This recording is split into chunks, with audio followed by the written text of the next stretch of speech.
coup, l'objectif de ce petit entretien, c'est aussi de faire découvrir votre livre « L'homme de Constantinople », notamment aux expatriés français aux Pays-Bas, puisque dans le cadre de l'Alliance française, comme je vous le disais, j'écris des coups de cœur littéraires. Tous les 2 mois, je choisis un thème et pour lesquels je propose et je présente quelques romans qui m'ont plu sur un thème donné. Et dans celui des biographies romancées, j'ai proposé L'homme de Constantinople. Ça a été une révélation pour moi parce que je ne connaissais pas Gulbenkian. Donc voilà, j'espère qu'on va donner aussi envie aux autres Français installés ici l'envie de le lire. Alors je vais dire qu'après des romans comme La Formule de Dieu ou La Clé de Salomon, que j'ai lu aussi, vous m'avez surprise. Parce que dans ses précédents romans, il était souvent question de science, de religion, d'énigmes des origines, presque sous forme d'enquête, voire de thriller. Et puis on retrouvait toujours le personnage récurrent, Thomas Noronia. Donc ma première question, c'est pourquoi avez-vous ressenti le besoin de faire cette pause? Est-ce que le sujet de l'homme de Constantinople s'est imposé à vous? Ou bien est-ce que Thomas Noronia avait besoin de reprendre son souffle avant une nouvelle aventure? Alors, ce qui se passe, c'est que, en effet, mon travail littéraire, je fais 2 genres de romans. Je fais ce que j'appelle les thrillers de mystère réel. Ce sont les aventures de Tomás Noronha, que, en général, sont traduites en je ne sais pas combien de langues. Et puis, je fais toujours des romans historiques qui ont un rapport avec l'histoire du Portugal. C'est pourquoi ils ne sont pas traduits. Alors, chaque année, je fais un roman, un thriller de Tomás, et l'autre année, j'écris un roman historique. Et bon, ça peut être la guerre coloniale portugaise, ça peut être la Première Guerre mondiale, le Portugal dans la Première Guerre mondiale, en Flandre, pas loin d'où vous êtes. Les forces portugaises étaient à Lille, ou devant Lille. Ça peut être Timor oriental, les efforts portugais autour du Timor oriental, n'importe quoi. Et j'ai décidé d'écrire un roman sur Gulbenkian, car Gulbenkian, que personne ne connaît pas en France et ailleurs, il n'est connu qu'au Portugal et en Arménie. Il était l'homme le plus riche du monde de son époque. C'est l'homme qui a organisé le business du pétrole. C'est lui, le pétrole d'Arabie Saoudite, de l'Iran, d'Irak, du Koweït, du Venezuela. Mais il était toujours en cachette. On ne connaissait pas. Il était vraiment un homme de l'ombre. Quand on pense, oh, ces gens, ces magnates qui travaillent dans l'ombre, voilà, c'est Gulbenkian. C'est un cas exemplaire. Et pendant la Seconde Guerre mondiale, il est venu au Portugal pour s'aller en Amérique, pour fuir l'Europe. Mais puis, il a aimé le Portugal, il est resté ici. Et finalement, il a décédé ici une dizaine d'années plus tard. Et il a laissé sa fondation avec la plus grande collection privée d'art du monde, de son époque. Et cette collection est encore à Lisbonne. On peut aller au musée Gulbenkian. Et je sais que beaucoup de Français y vont. Après, justement, le bouquin est sorti en langue française.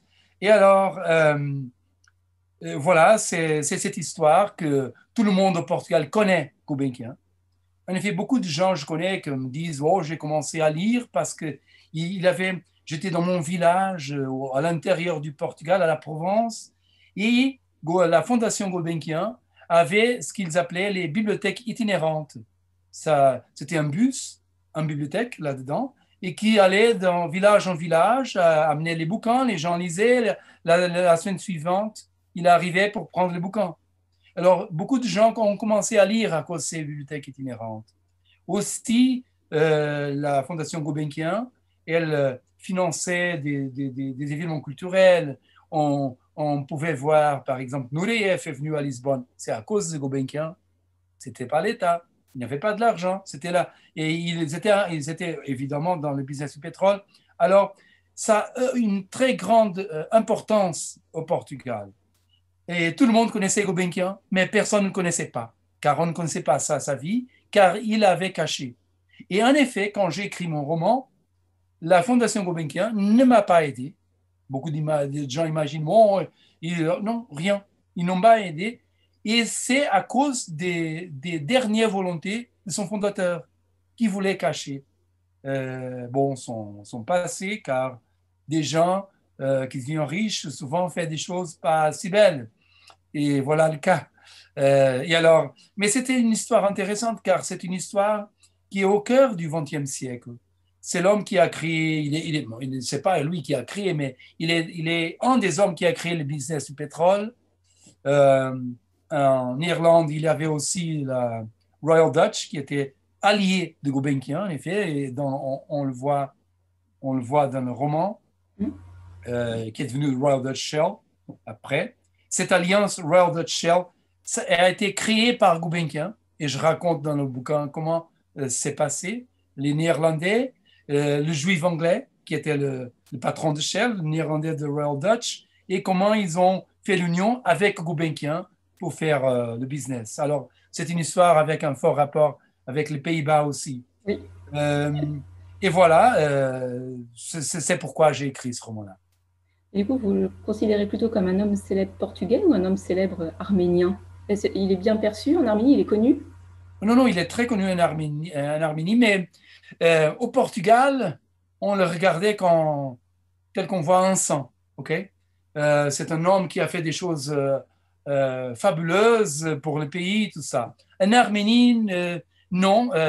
Il a une image, premièrement, quelqu'un qui n'a pas aidé suffisamment l'Arménie, parce qu'il a donné les choses aux Portugais. Il y a évidemment des raisons pourquoi il a fait ça, parce que l'Arménie était dans l'Union soviétique. Et donner l'argent à l'Arménie, c'était donner cet argent allait à Moscou, pas à Yerevan. Alors, c'était le problème. Euh, et aussi parce que il était peut-être plus son fils était un playboy.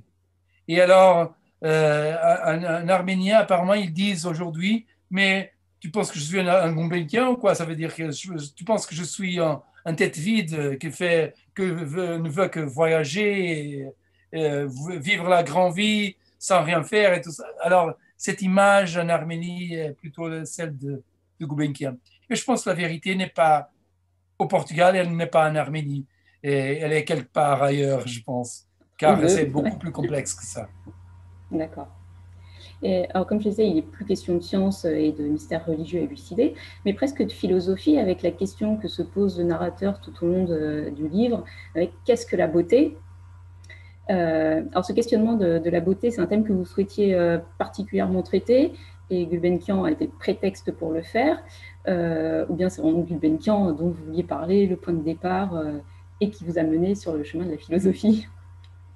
Oui, parce que je ne vous ai pas tout raconté. Dans mes romans historiques, il y a toujours un sujet philosophique là-dedans.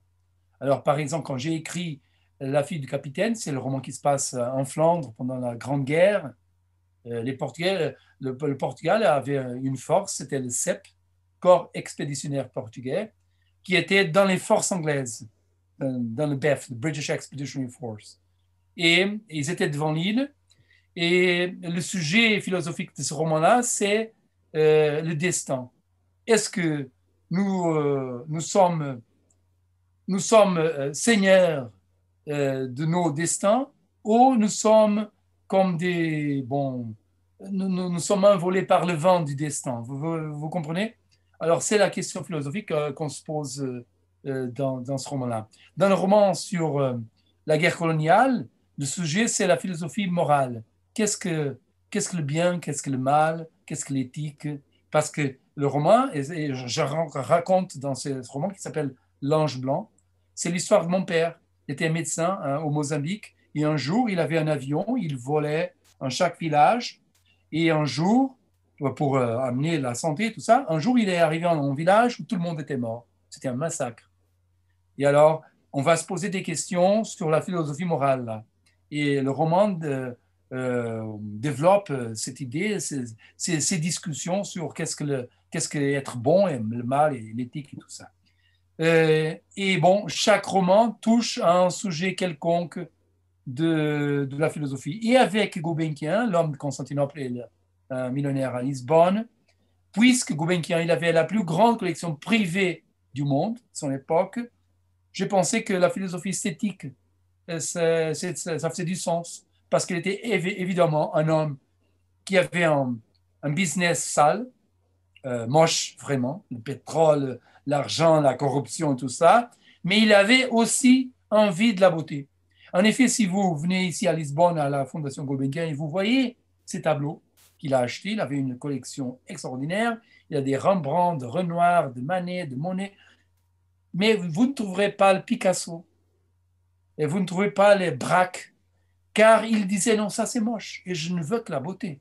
Et alors on présente le sujet dans le roman. Qu'est-ce que l'art? Est-ce qu'il est possible d'avoir des choses moches dans l'art? Et en effet, c'est ça le dadaïsme, et c'est ça Picasso, hein, parce qu'il ne voulait pas faire beau, il voulait faire la déconstruction des choses, il ne voulait pas la beauté. C'est différent par rapport à Renoir ou à Rembrandt, hein. C'est tout à fait une autre idée sur l'art. Et je trouvais que c'était intéressant de développer ces idées qui finalement sont toujours aussi au cœur de mon métier d'écrivain, car toutes ces influences, l'idée que l'art peut ne pas être belle, c'est l'idée de Picasso, du cubisme. En effet, on la trouve dans la musique avec Rachmaninoff. C'est pas beau, écoutez ça, mais c'est l'art, on va faire la transition. Le nouveau roman français, c'est pas beau vraiment. On ne comprend pas l'histoire, mais ce sont des jeux de mots, en effet, hein, mais c'est un courant littéraire qui a été créé. Et alors, le sujet, c'est très là-dedans de mon métier d'écrivain. Et alors, c'était passionnant de développer ces idées et ce débat dans ce roman qui nous raconte l'histoire d'un milliardaire, vraiment. Mais alors du coup, comment un homme, Gulbenkian en particulier, a pu cultiver deux facettes aussi différentes entre la beauté et l'art, et le business, l'argent, le pétrole, des choses moins honorables et moins philosophiques? Oui, je pense qu'il y a cette contradiction, mais je pense que la contradiction, elle marche bien dans le roman, car on voit tous ces business, ces réunions. Aussi, on voit comment il a été derrière l'organisation du XXe siècle. Car si vous voyez bien, les guerres du XXe siècle sont en général liées au pétrole. Pourquoi est-ce que les Allemands ont attaqué la Russie? Bon, il y a des raisons idéologiques et tout ça, mais je pense que la plus grande raison, c'est que l'Allemagne n'avait pas accès au pétrole indépendant. Alors, ils avaient besoin du pétrole russe, de Bakou, de l'Azerbaïdjan. C'est pourquoi, en effet, ils ont détourné le voyage de Moscou pour le sud, pour essayer de prendre le pétrole. Ils ont envahi la Roménie à cause du pétrole de la Roménie aussi. Vous voyez la guerre du Golfe, c'est tout le pétrole. Beaucoup de conflits dans le Proche-Orient, c'est des raisons par rapport à la religion, évidemment, mais aussi au pétrole, il est là-dedans. Euh, et assurer l'accès au pétrole, c'est très important. Et dans le cas de Gulbenkian, il était très lié à la France. Apparemment, il parlait le français très bien, même si avec un fort accent, mais sa grammaire était parfaite, apparemment, ce qu'on dit. Et, il a étudié à Marseille, et puis il a vécu à Paris. Si on va à Londres, on voit le Ritz Piccadilly. Ça a été construit avec l'argent de Gulbenkian. C'est lui qui a donné, il était au Ritz Place Vendôme, il a donné l'argent à César Ritz pour faire, pour faire son hôtel à Londres. Et le plus amusant, c'est que quand on lit l'histoire, on va à Place Vendôme au Ritz, il a un bouquin sur l'histoire du Ritz et on ne trouve pas le nom de Gulbenkian là, parce qu'il était toujours caché. Il est Discret. toujours caché. Euh, et il a joué un très important rôle en France. C'est lui qui a créé en effet Elf Aquitaine. Parce que c'est lui qui a donné à la France l'accès au pétrole. La France n'avait pas accès au pétrole. C'était une chose des Anglais et des Américains, et évidemment des Turcs et tout ça, mais pas la France. Et la France a du pétrole à cause de Gulbenkian spécifiquement. Et l'Allemagne n'a pas, eux, un Gulbenkian, alors ils n'ont pas, eux, accès au pétrole. Et dans le roman, on explique comment ça se passe. C'est une raison aussi importante pour beaucoup de guerres. Alors, c'est un sujet très au centre du XXe siècle. Et de beaucoup de conflits qui sont passés, et bon, de lutte pour le pouvoir qui sont passés pendant le XXe siècle. Mais aussi ce côté de l'art que je trouve important et que je pense que c'était une façon qu'il avait de s'équilibrer, même intérieurement, de tout ce monde moche. D'accord. Et du coup, comme on l'a dit, ce roman, c'est aussi une grande fresque historique, avec en toile de fond le massacre des Arméniens, la guerre mondiale qui couve. Parler de la guerre en tant que journaliste, comme vous avez eu à le faire, sûrement, ou en tant que romancier, est-ce que c'est différent et est-ce que vous en avez profité pour partager une opinion plus personnelle dans le roman? Est-ce que vous en avez profité pour donner un peu votre avis? Non, oui, bon, j'ai fait de reportages de guerre, je sais qu'est-ce que la guerre.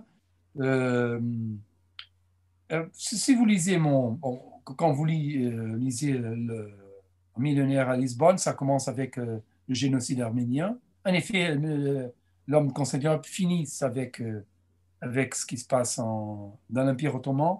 Mais si vous lisez mon dernier bouquin qui est sorti en français, Le magicien d'Auschwitz, aussi la même chose sur la Shoah. Euh, Ce que vous savez, les hommes, pas les femmes, mais les hommes, ils ont peut-être dans un passé de chasseurs, je ne sais pas pourquoi, ils ont une certaine fascination pour le sujet de la guerre. C'est pourquoi ils voient les films de guerre et tout cela, cette connerie. Mais puisque vous êtes, alors, et beaucoup de reporters de guerre, ils commencent par cette fascination, en effet. Mais puisque, après que vous voyez la guerre, bon, les choses sont différentes. Évidemment que les femmes ont raison, ce n'est pas les hommes.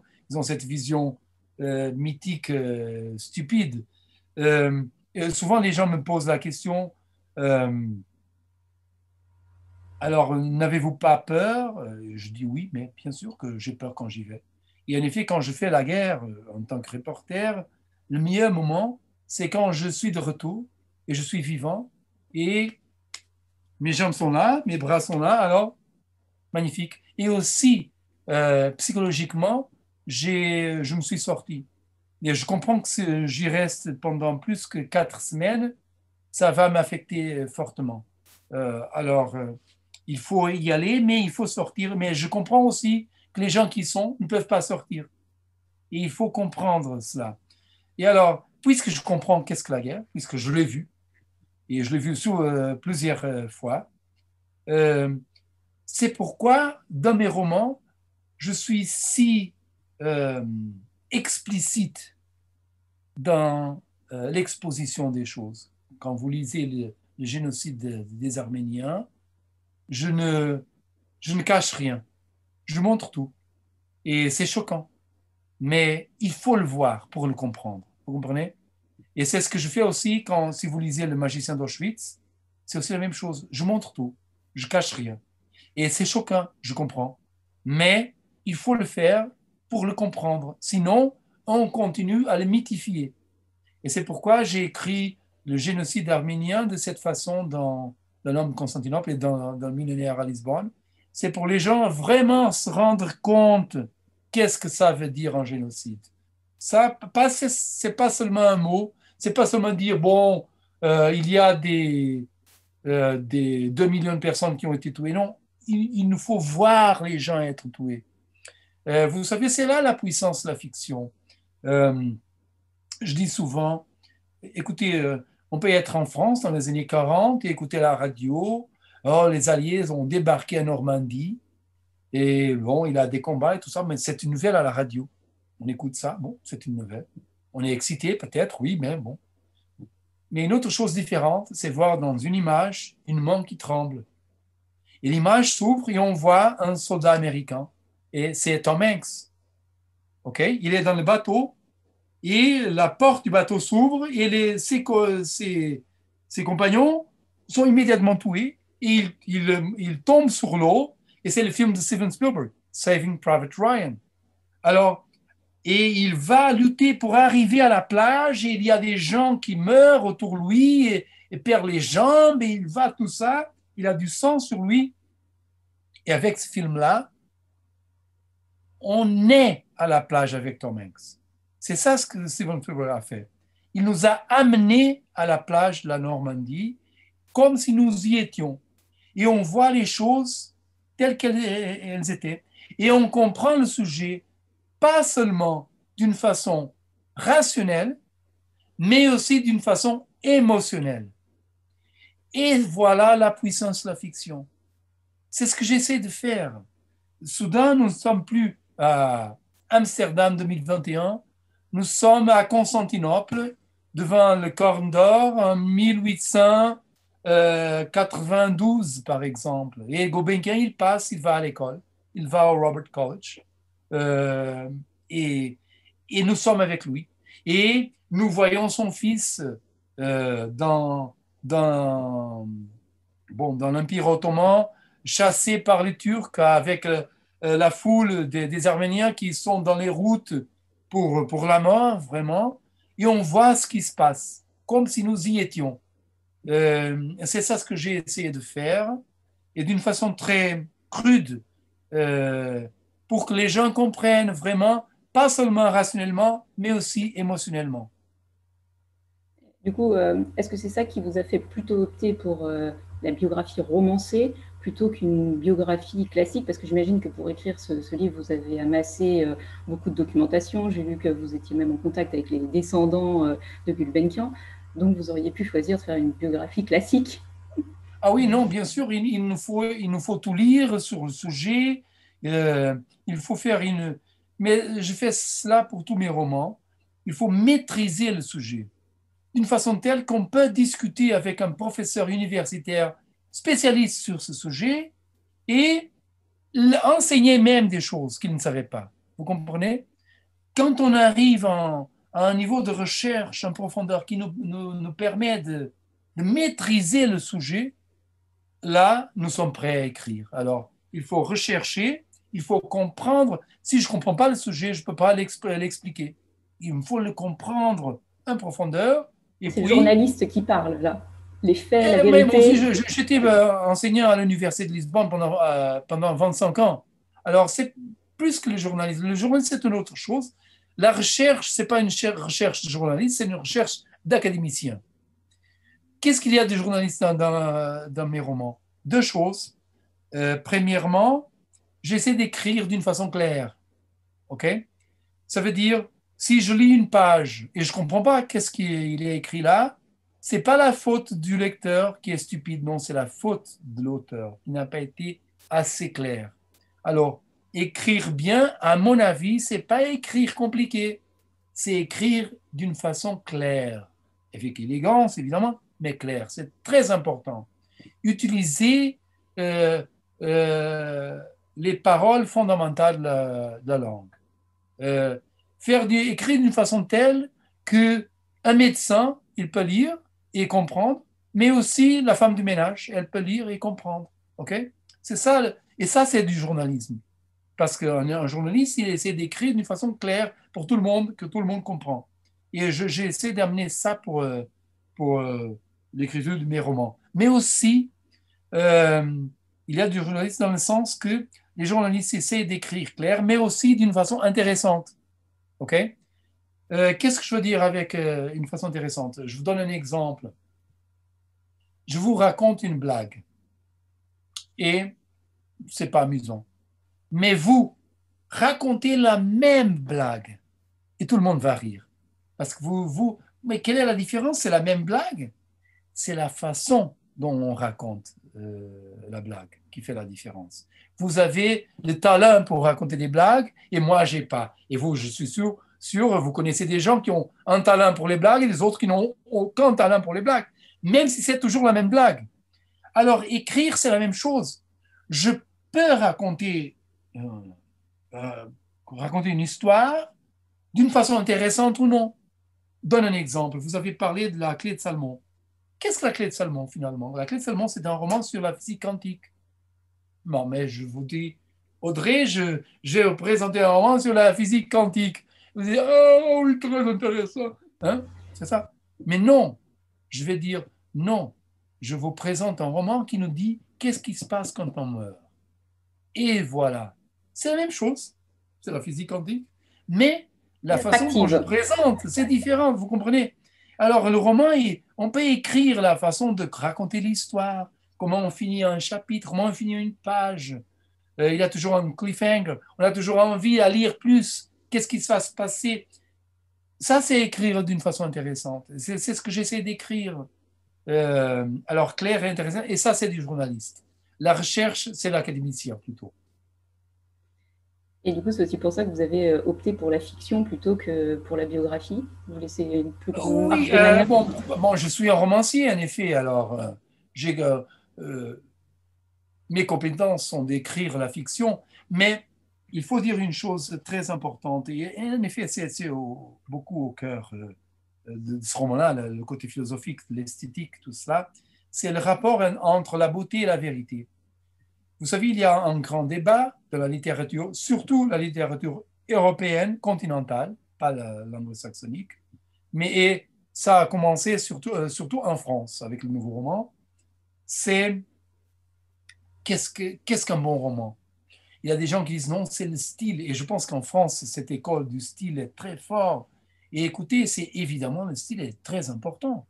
Il faut avoir une élégance à écrire et tout cela. Mais qu'est-ce qu'il y a dans un roman de littérature universelle qui est accepté comme un classique, la littérature universelle? euh, Qu'est-ce qu'il y a de spécial? C'est la façon dont on écrit, on écrit avec le style. En effet, non. C'est la vérité.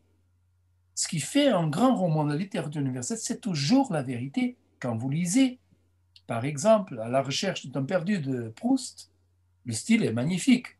Mais la raison pourquoi Proust est un grand écrivain, c'est pas à cause du style, même si les gens le pensent. Non, c'est à cause des vérités qu'il présente. C'est à cause de la Madeleine. C'est à cause des mémoires d'enfance. OK? Euh, Moi, je lisais, je suis né au Mozambique, en Afrique orientale portugaise à cette époque-là, et je lisais les bandes dessinées franco-belges. OK? Alors aujourd'hui, je vais à Bruxelles, je vais à Paris, et j'achète encore des bandes dessinées. Mais pourquoi je fais cela? Je suis pas plutôt en gosse. Je fais ça parce que c'est un hommage à mon enfance. Et si vous voyez, vous avez un obélix là. OK? Euh, c'est un hommage, c'est ma Madeleine, vous comprenez? Et je suis sûr que vous avez votre Madeleine et chacun de vos élèves, il a sa Madeleine. Et c'est ça, à la recherche d'un perdu. Quand on lit, par exemple, le procès de Kafka, pourquoi est-ce que c'est un roman de littérature universelle? Parce qu'il nous raconte une chose vraie sur la justice dans un système totalitaire. Ce n'est pas le style, c'est la vérité qu'il nous présente. Souvent on dit, mais je suis dans une situation kafkienne, parce qu'il nous a présenté une chose très vraie. Un autre exemple très bon, je pense, 1984 de George Orwell. Si vous lisez 1984 de George Orwell, c'est pas comme La recherche temps perdu. Le style, il est abominable. Non, lisez le bouquin. Le style, il est abominable. Mais pourquoi tout le monde parle de ce bouquin-là? Parce qu'il nous a présenté la vérité sur le totalitarisme communiste. Ça, c'est basé sur les systèmes de Staline, mais et alors, quand on lit ce bouquin-là, on a compris qu'est-ce que le totalitarisme. Quelles sont les conséquences de l'invasion de la privacité et tout cela. C'est la vérité du roman qui est le plus profond. Et c'est ça que je trouve qui est très important chez la littérature. C'est pourquoi j'écris mes romans et pas, je n'écris pas des essais. Mais bon, je peux écrire des essais. En effet, j'écris des essais, mais ils ne sont pas traduits. Mais le succès, c'est pour les romans. C'est parce que je comprends que les romans sont des moyens, premièrement, pour amener les gens à comprendre un sujet d'une façon émotionnelle. Je vous ai donné l'exemple de Tom Hanks dans le film de Steven Spielberg. Mais aussi, c'est une façon très puissante de présenter la vérité. D'une façon telle que dans le discours non fictionnel, on ne peut pas y arriver. Dans le discours journalistique, dans le discours historique, dans le discours juridique, on ne peut parler que de la vérité qu'on peut prouver. Mais il y a des choses qui se passent qu'on ne peut pas prouver, mais on sait que c'est vrai. En tant que journaliste, j'écoute des histoires, je connais les sources, je sais que ça s'est passé, mais je ne peux pas le dire car je manque la preuve. Mais en tant que romancier, je peux le faire. Et si on me pose la question, c'est la fiction. Mais en effet, j'ai raconté la vérité avec cette fiction. Et c'est là, je pense, la puissance de la fiction. C'est pourquoi. Vous savez, j'ai commencé à écrire des romans par hasard, en effet. J'étais un journaliste, j'ai jamais pensé à écrire des romans. Et je l'ai fait. Et du moment que j'ai écrit mon premier roman, j'étais accro. Car j'ai compris qu'avec la fiction, on pouvait créer des effets et des vérités plus forts, plus puissants qu'avec le discours de non-fiction, tel le discours journalistique ou le discours juridique ou le discours historique. Et voilà pourquoi on ne pouvait pas écrire, on ne pouvait pas raconter le totalitarisme communiste de Staline en Union soviétique avec la puissance que George Orwell a fait avec 1984. Et c'est pourquoi je trouve la fiction si puissante. Et en effet, je vous dis une chose, j'ai à peine écrit un roman qui va sortir en portugais en 2022, probablement en français en 23, qui se passe en Amsterdam. Alors, c'est un scoop. Ça sera drôle. Et du coup, le but de cette fiction, c'était aussi, je pense, de faire découvrir Gulbenkian à un plus grand nombre. Alors, pourquoi vous avez changé son nom en Sarkisian, alors que, par exemple, pour Churchill ou Ritz, vous avez gardé les vrais noms? Oui, par des raisons de prudence et aussi parce que dans ce roman-là, je voulais développer le sujet de l'intimité de Gulbenkian. On sait des choses, on sait qu'il avait des filles très jeunes et tout cela, mais on ne sait pas beaucoup. Il me fallait imaginer des choses. Car évidemment, les gens, tout le monde a une vie intime, mais personne ne raconte ça. Alors, elles sont absentes dans les biographies, mais je pense qu'elles sont importantes pour comprendre le personnage aussi. Et surtout dans le cas de Gulbenkian, avec les filles, ces filles, jeunes filles qu'il trouvait. Alors, si j'utilisais le vrai nom, évidemment que je pourrais avoir des procès, voilà. Et en plus, c'était pas juste car j'imaginais des situations. Gulbenkian n'a jamais dit, oh, j'ai trouvé cette fille de cette façon telle. On comprend des choses sur lui. Il y a des petites informations, mais beaucoup de choses, il faut imaginer pour reconstituer sa vie. Alors, c'était plus prudent de changer le nom, je pense, pour pouvoir développer tout ce, toute cette vie intime qu'il évidemment avait. D'accord. Mais alors du coup, quelle est la part inventée dans le roman et la part de vérité? Par exemple, le fils caché dans le tapis roulé, bon, les relations avec les femmes, C'est vous en avez vrai, parlé, c'est les vrai. rencontres avec Churchill. Enfin, où est la limite? On ne sait pas, on imagine que oui, parce qu'il était le First Royal Admiralty, c'est lui, Churchill, qui a décidé de transformer la Royal Navy du, du, du charbon pour la gasoline. Alors, et Gulbenkian était au cœur du sujet avec Royal Dutch Shell. Et c'est pourquoi sûrement il connaissait Churchill. Il vivait à Londres aussi, Gulbenkian, et c'est inévitable alors. Mais par exemple, il y a des réunions qu'on trouve dans le bouquin. En effet, je présente peut-être une réunion, mais en effet, la réalité, c'est qu'il se passait peut-être une vingtaine de réunions. Et j'ai tout concentré, sinon, ça serait un bouquin sur des réunions. Hein. Ce sont des actes d'une entreprise. Ça devenait inouïant et c'est un roman. Mais on n'est pas tout à fait sûr qu'il a connu Churchill, mais avec toute la probabilité, il l'a fait, oui. D'accord. Et les raisonnements que je présente dans le bouquin sont des raisonnements qui ont été vraiment faits et pour arriver aux décisions qu'ils ont arrivées. En tout cas, pour cette biographie romancée ou cette fiction, moi, en tout cas, j'ai pris beaucoup de plaisir à la lire. Est-ce que vous avez l'intention d'en écrire d'autres? Est-ce que c'est aussi quelque chose qui vous a plu, focalisé sur une personne, à faire découvrir au grand public? Bon, en effet, le magicien d'Auschwitz, c'est l'histoire de deux personnes. Hein. Il y a des personnages réels, en effet. Aussi, le personnage bon, l'histoire qui se passe en Amsterdam, que j'ai à peine écrit, ça sera aussi une biographie fictionnalisée. Et là, j'utiliserai le vrai nom. Alors, il y a un tas de choses intéressantes. Et en effet, il me faut aller à Amsterdam bientôt pour voir les coins où les choses se passent, pour retoucher mon texte, pour retoucher le manuscrit.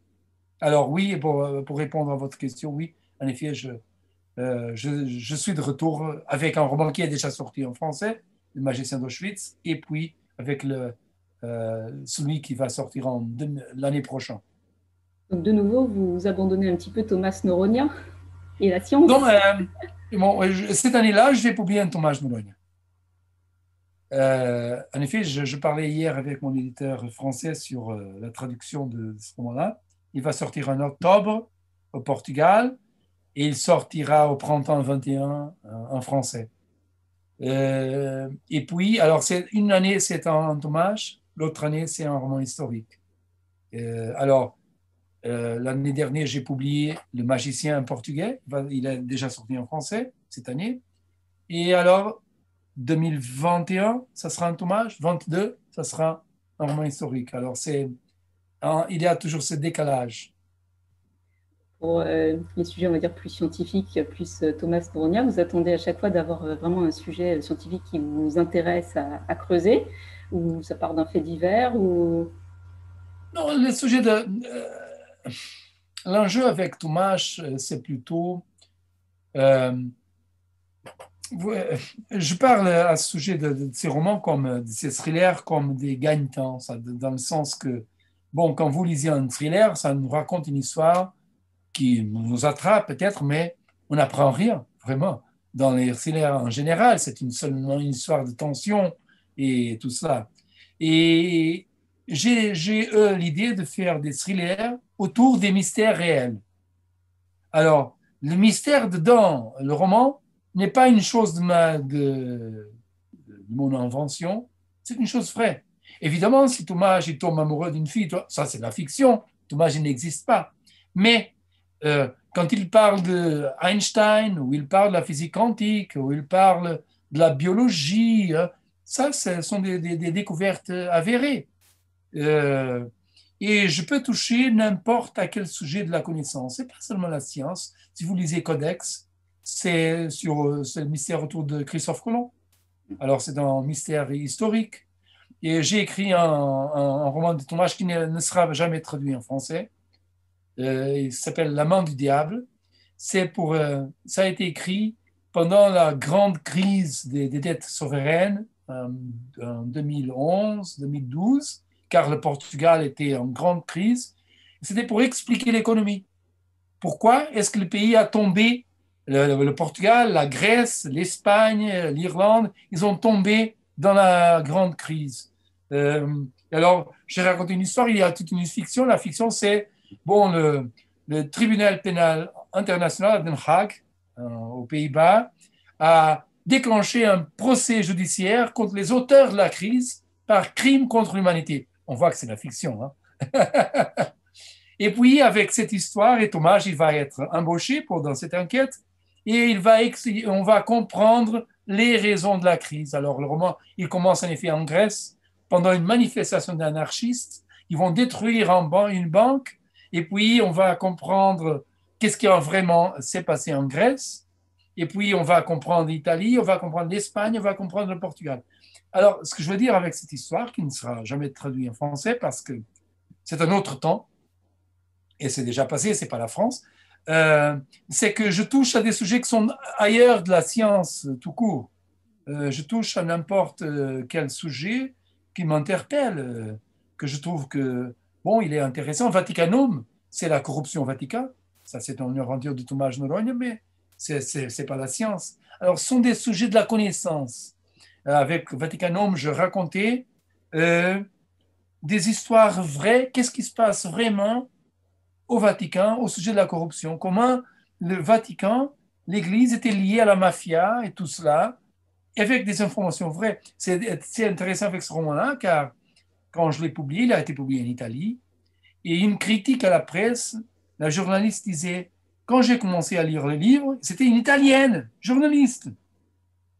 Et c'était des choses qui se passaient en Italie, évidemment. Et elle a dit, mais c'est pas possible. Non, c'est possible. Et ça s'est pas passé. Et alors, elle a écrit dans la critique littéraire, je suis allé vérifier et j'ai découvert que c'était tout vrai. Je ne savais pas. Je suis italienne, je ne savais pas que ça se passait. Alors, c'est là l'enjeu de ces romans-là. C'est pas vraiment la science, c'est la connaissance. Alors, le mystère, il est toujours réel. Il y a une fiction autour le roman, mais le mystère là-dedans, c'est qu'on apprend des choses vraies sur notre monde. Ça peut être évidemment la physique, la biologie, mais ça peut être l'histoire, l'économie ou la corruption, ou n'importe quoi. Tous ces sujets, ou la religion, par exemple. L'ultime secret du Christ, c'est pas la science encore. C'est une démarche, savoir qui était Jésus, vraiment le personnage réel, au-delà de celui que l'Église nous présente. Alors, c'est toujours l'enjeu de la connaissance, l'enjeu des romans de Thomas Neumann. Et c'est vous qui choisissez quels romans vont être traduits en français ou pas? Parce que Non, là, je non, non. m'inquiétais s'ils ne sont pas tous traduits. Non, non, non, non, non. C'est l'éditeur qui va traduire. Souvent, l'éditeur me pose la question. Je pense que, José, qu'est-ce que tu penses, celui-ci ou celui-là? Bon, et je donne mon avis. Par exemple, il y a un cas très intéressant que c'était Fruits divines. Fruits divines, c'est un roman sur le djihadisme. Et je l'ai écrit en 2007. Et lorsque j'ai commencé à être publié en France, j'ai dit à mon éditeur, écoute Hervé, il faut traduire ce roman-là parce que la France, il a un problème en cachette là. Et il vous faut comprendre, c'est pas le problème. Le problème, c'est pas les gens, ce sont les idées. C'est un problème idéologique. Et le roman l'explique très bien. Et il m'a dit non, on ne peut pas traduire ça en France, c'est un sujet trop touchy. Et puis, c'est passé Charlie Hebdo. Et il a dit non, il faut traduire ce roman-là. Alors on a traduit, mais je pense que le marché. Ça a commencé. Pourquoi est-ce que je racontais l'histoire de Furie divine? Bon, mais seulement pour dire que c'est un roman qui nous touche à notre sujet, qui est politique, qui est idéologique aussi, mais qui je trouve important à lire et à comprendre. Et, et finalement, il explique les choses d'une façon claire qui aide les gens à comprendre leur monde. Et c'est là le grand jeu de mes romans. Je touche au sujet que les gens ne connaissent pas. Et j'essaie. J'ai une amie, une Française, elle est femme d'un grand artiste français. C'est un grand auteur de bande dessinée qui s'appelle Floch. Peut-être vous connaissez, je ne sais pas. Alors, sa femme, elle m'a dit, José, j'ai lu La Formule de Dieu. Et après, je suis allé en librairie et j'ai acheté tous les bouquins sur la science. J'ai jamais été intéressé par la science, mais parce que j'ai trouvé cela intéressant. Il avait un côté sur la science que je ne connaissais pas. Et c'est ce que je dis toujours, mes romans sont des fenêtres. Ils ouvrent des fenêtres sur qui était vraiment Jésus, comment l'Église nous trompe, qu'est-ce que vraiment le djihadisme, qu'est-ce que la crise, qu'est-ce que la vie, la biologie dans ce sens, qu'est-ce que la physique quantique, bon, tous ces sujets qui nous aident à comprendre les enjeux et à avoir accès à la connaissance. La connaissance n'est pas seulement de mes bouquins, mais ils sont des fenêtres qui s'ouvrent pour des gens pour devenir intéressés sur un tel sujet et puis ils iront au-delà de mon roman pour trouver ailleurs plus d'informations sur ces sujets. En tout cas, c'est réussi avec Gulbenkian. Moi-même, j'ai fait la visite du coup virtuelle seulement de la fondation à Lisbonne. Et il faut venir ici et aller au musée, hein, ça vaut la peine. Sûrement vu la quantité d'œuvres. Puis maintenant que je connais sa vie. C'est vrai que vous avez un plan d'art hein, quand même. Aussi. C'est pas mal. Oui, on est pas mal lotis. J'ai juste une petite dernière question. J'ai commencé une série d'interviews à Amsterdam où j'interroge notamment les Français expatriés au sujet de leur livre préféré, un livre qui les a marqués. Alors pour vous, quel serait ce livre et pourquoi le conseilleriez-vous? Ça serait probablement A Human Bondage. de William Somerset Maugham. Vous connaissez Maugham? Je pense qu'en français, on dit Morgan, son nom. Ouais. Maugham. M-A-U-G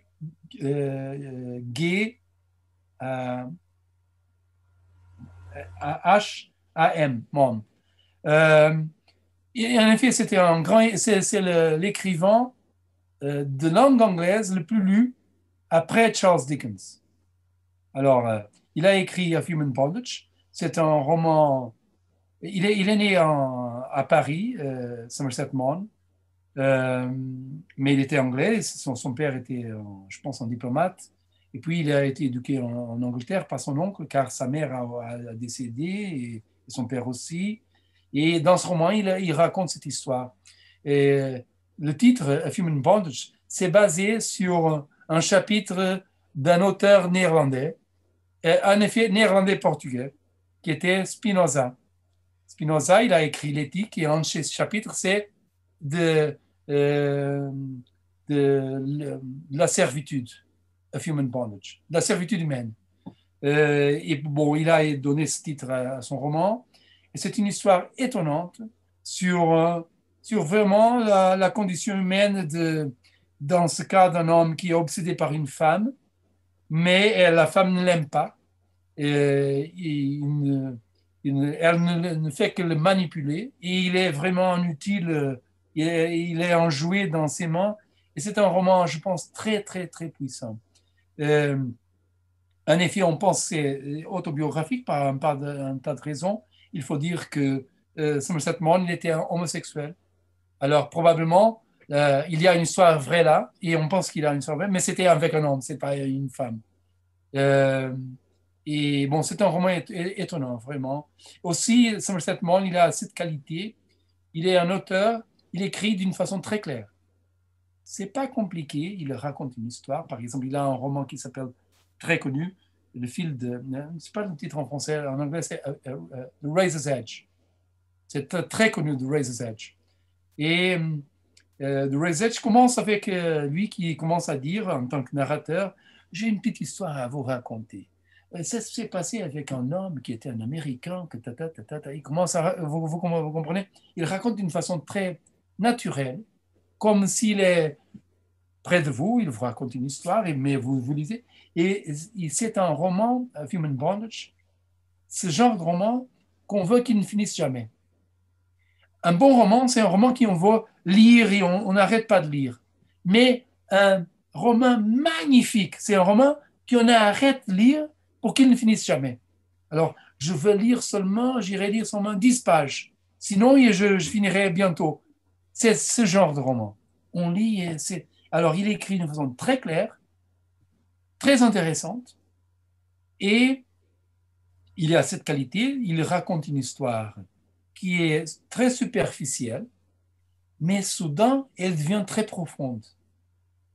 Et vous êtes étonné parce que c'est une histoire normale d'amour et soudain, il présente des sujets tout à fait inattendus. Et puis, après quelques pages, ça redevient superficiel. Alors, il fait très bien l'équilibre. C'est un grand écrivain. C'est le deuxième le plus lu dans la langue anglaise. Le premier après Charles Dickens. Et je pense que cela dit tout sur Somerset Maugham. D'accord. Bah, écoutez, moi, ça m'a donné en tout cas envie de le lire, mais je vais aussi attendre avec impatience le livre qui se passe à Amsterdam, donc, du coup 2022. Rendez-vous est pris. Oui.